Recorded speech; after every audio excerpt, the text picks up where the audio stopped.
Well, we're just finishing up with breakfast. It's raining a little bit, sleeting, snowing, and mixed with rain. So hopefully a little bit of blue sky there, but what's coming towards us, it looks dark. So hopefully it's not going to rain. We don't need rain today. Temperature is 31. It got down to 31 and holding there. We're hoping the temperature will get even colder. We don't need the rain, and we need to get to our camp without slushing through that water. So we're hoping that water on the lake is a little bit frozen so we can walk on it without getting our feet so wet. Just got done eating breakfast. Last night I heard the wolves, so I finally got my wolves. Heard them off to the direction we're going, so maybe we'll see some today. It was really cool listening to the wolves that night howling. How'd you sleep? I slept pretty good. It's once I got my, like I said, my underquilt fixed correctly. Failed to take a close enough look at it before I went to bed, but other than that, I slept very well. I always sleep good in a hammock, though. One of the problems with hammocking that a lot of people have a hard time with is the underquilt, especially a partial underquilt, 3/4 underquilt. You got to make sure that it's adjusted right. So before I go to bed, I always adjust it, make sure the feet end is over where it's supposed to be, and then every time I get out to go to the bathroom, I always adjust it, because a lot of people think it's a pain, but I find it not an issue at all, and I sleep real warm, well with it. It's definitely something you just have to get used to, and just has to be automatic, like tying your shoes. So we're going to start tearing down our camp and moving to a different lake. I think the lake is Lower Ponus or Upper Ponus. We've seen a hole where muskrats going in and out, so that's where we're going to head over by this tree where this muskrat's been going in and out, keeping that hole open, and that's where we're going to get our water today. So we're hoping with this colder weather it didn't freeze up a little bit. So we're going to tear down camp, and we're going to head over to that hole. Hopefully it's open so we can get some water, and then we're going to head to our next campsite on Upper Ponus. And we're just hoping it's not going to rain. It's clearing up to the north of us, but to the west it looks like it's raining over there, so we're hoping it's not heading this way. The sled that I'm using is from Ski Polk. It's called the Clipper. Now this sled, because I have, as you can see, poles, fiberglass poles, it's called a Polk. The runner there has a sled, a small otter sled, and he has rope pulling by rope, so that's called a sled. When you have poles on it, it's called a poke. So what'd you think of your? Well, I think how'd it work? For what we're doing, I think it's adequate. Found this vest, kind of an army surplus, and it seems to work quite well. Kind of put some carabiners with some strings so it equalizes the shoulder and the waist as far as the pulling power using the upper body, and it seems to be working pretty well. It's not maybe as high-tech as this, but I have $50 in this deal, and I know he has a lot more into that. So for my first winter camping experience, I thought, hey, we'll just go with this and see how it works and test it out, and then maybe next year do something different. But it worked pretty well, didn't it? It worked pretty well for me, yeah. And you can see I can secure my load very well. I got a cover I put over the top, secure the skis on top of that. So it's just something my wife sewed up. Just bought a $7 blue tarp. Got this and a couple of other ground covers out of it. So, and we can put some grommets in the corners and stuff. So it seems to work out. Strap the skis on the top, and we're good to go. Not as clean as this fancy, expensive sled, but it's for somebody on maybe a budget. This could be very useful and work for you. So, yeah, I think it's okay. Yeah, for the price that he paid, I mean, it's really cheap and it worked well. Didn't pull as well as this Clipper. This Clipper really pulls very nice. And with the poles going around corners, in the trail, you definitely want to pull going around these trees and going around rocks. And with the rope on it, it's going to not track as well because it'll go straight. And when I'm going down the hill, I have the poles pushing me. So that can be a problem because it's pushing me, but at least I don't have the sled. A sled will come down right into your ankles. in your legs. So what you would have to do is to have rope on the back of the sled and then lower it down and then come back and hook back up. Where in the trail, definitely a poke is much better. On the lake, sled works just as good as a poke. And the harness I'm using,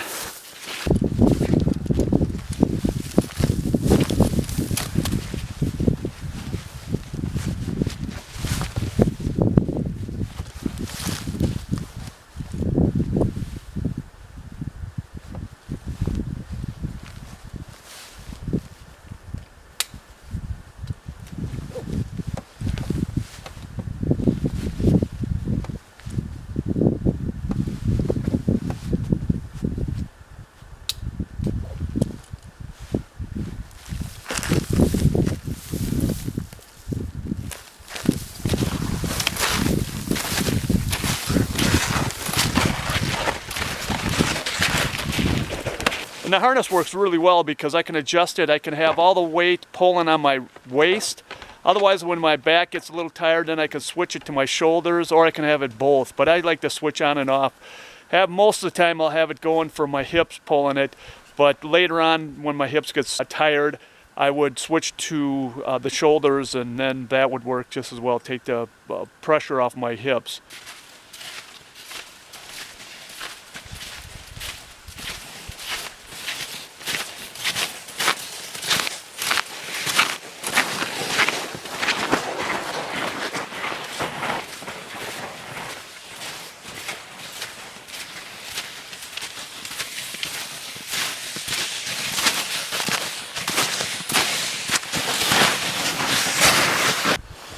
Yesterday we're lucky to come by this way. The portage is right here, and we've seen this hole that a muskrat made.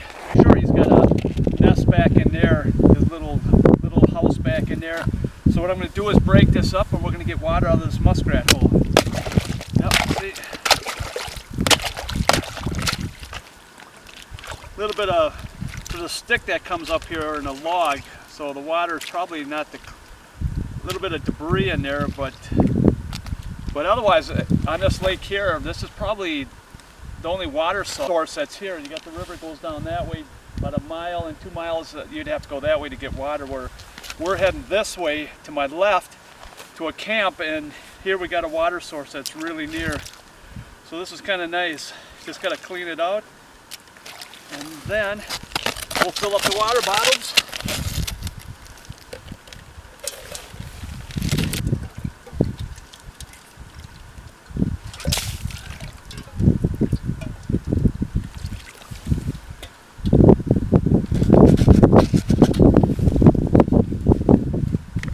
Then we'll take this back to camp and we'll boil it up.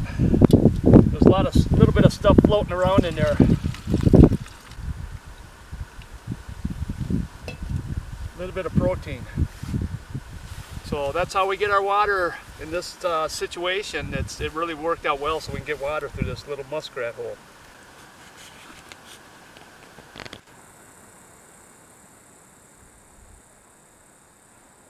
So with the hammock, there's two types of suspension that's mostly used. One is the whoopee sling, which we're going to do now, and then a little bit we'll see the other one. So I unravel this, and when we're winter camping now, usually I'll use a Dutch clip with Kevlar tree hugger. But in the wintertime, I like to use this polyester, but I always use a carabiner because if your hands get cold and you can't have the dexterity, it's easier with this big one than using a Dutch clip. So what you want to do is bring it around a tree like this.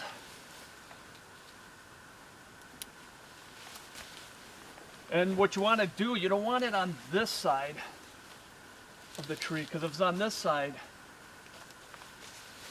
it's going to be pulling real hard. And it's putting pressure right on here. But if you bring it over on this side of the tree, all the pressure is on the tree.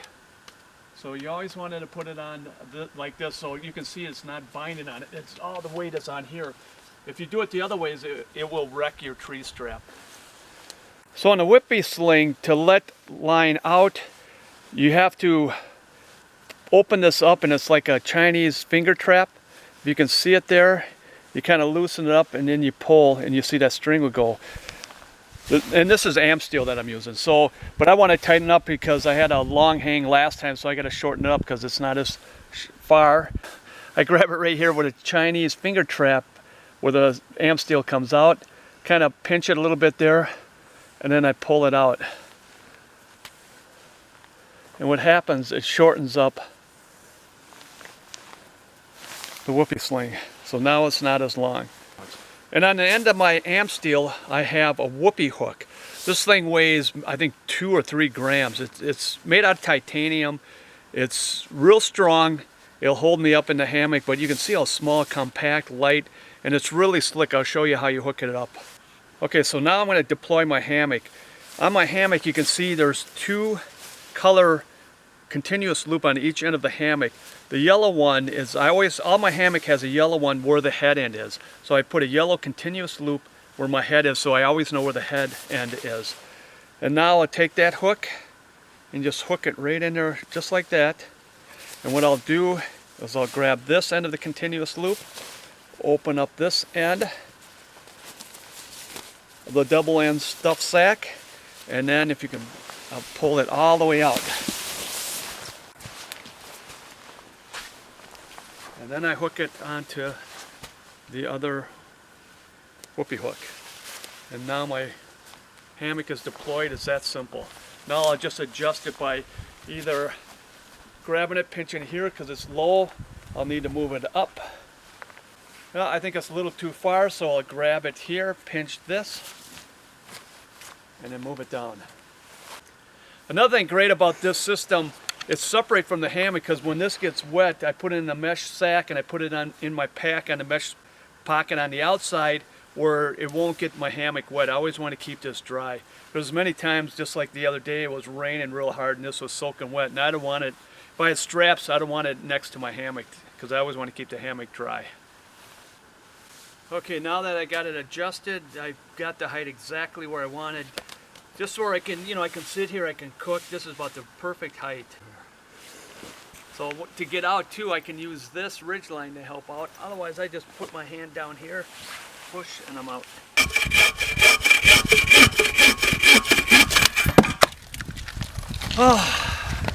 We're getting some firewood. We're cruising down the shoreline. We're on the north side of the shoreline. And the reason why we're here, because the sun is shining this way, so the stuff is going to be drier. You can see the snow, there's not as much snow on this side as on that side.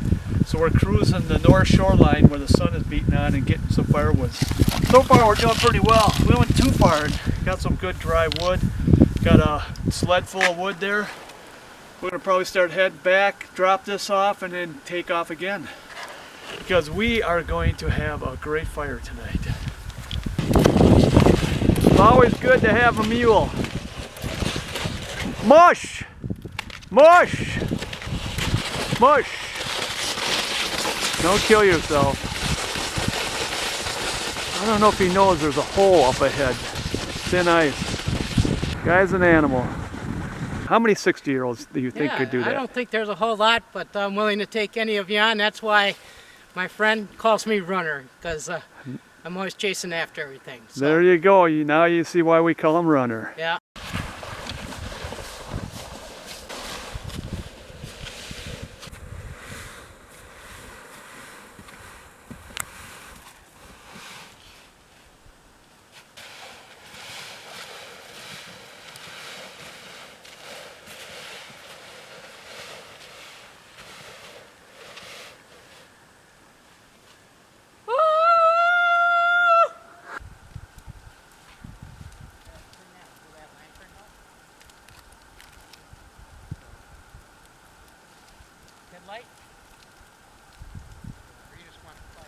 Well, we picked up something for this trip. I've always had a hard time getting fires going, especially when it's wet.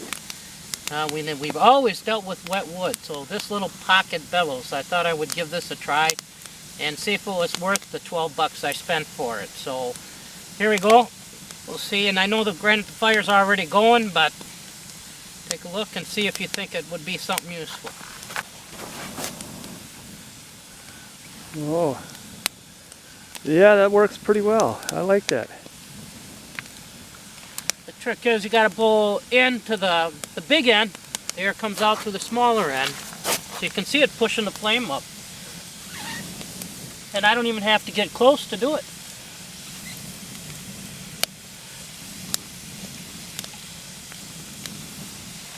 conclusion, packability, and worth the $12 as far as I'm concerned if it helps me get a fire going with wet wood. And it looks like it would do the ticket, and also it doesn't even weigh a half an ounce, so if that. So.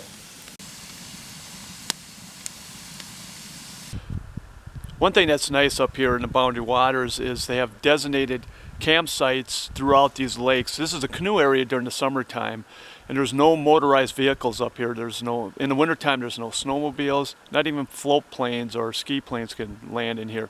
So in the wintertime, by foot or by dog sled is allowed in here in the Boundary Waters. But otherwise, just a canoe, and people move around with their canoes to campsite to campsite. You come to a lake, you pick up your stuff, and you move it to the next lake. It's called a portage.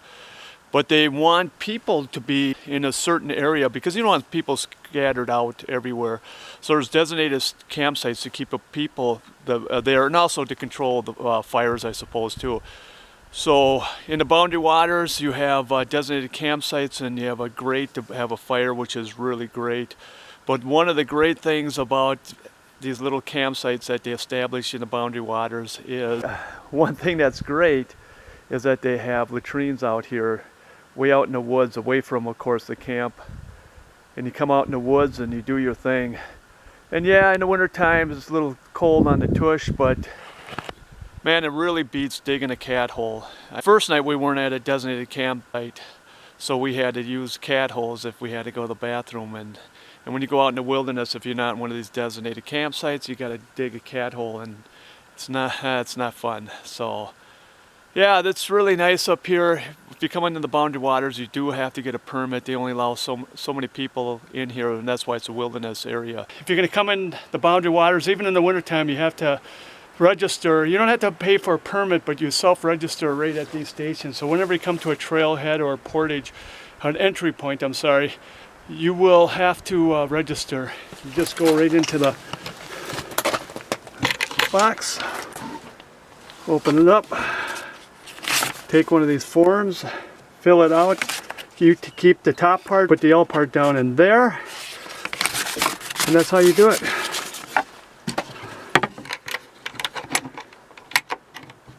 Lock it up.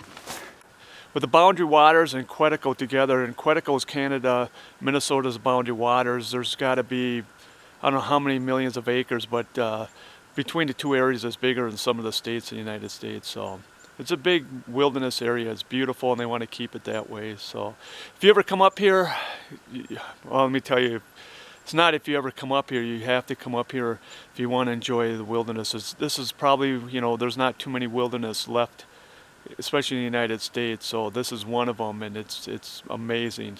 So you have to come up here and give her a try. You'll love it.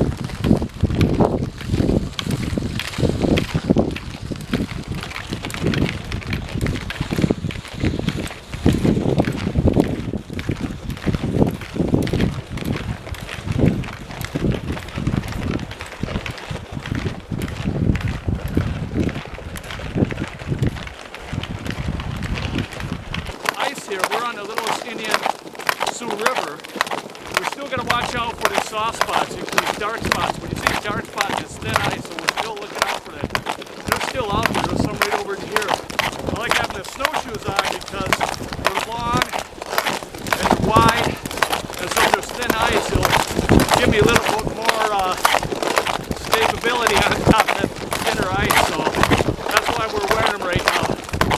But on our snowshoes, we have spikes on there. It grips real well. Pulling these poles back behind us, it's a dream. It's like there's nothing behind us. The runner says when he stops, that thing will keep going and run right into him because it's so slippery right now. So as far as moving, man, it is a dream. We're making so much time on here. Not even breaking a sweat. Usually pulling a pole through the snow and stuff. It's tough work. But man, this is real easy right now. We're just flying. So we're heading up to a portage right up here. I'm hoping to film. There's a waterfall there.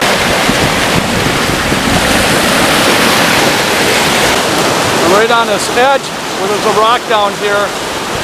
with my ice cleat hanging on. I don't want to go any farther because it's going to break away. The waterfall's right here. And I was trying to get down there, but there's too steep. We can't cross over there. So this is the best I can show you as far as the waterfall. This is the waterfall we came earlier, Runner and I. In the fall time, Runner and I came here, and we ate over on the other side, and we had pictures of that waterfall. So you have to see it. I think it's in the monsoon March. It's the same waterfall. Now we're here on the winter time on the other side. Two obstacle trails right on there. It starts way up on that hill, and it comes down here. All right, well, this is it. We're gonna head out.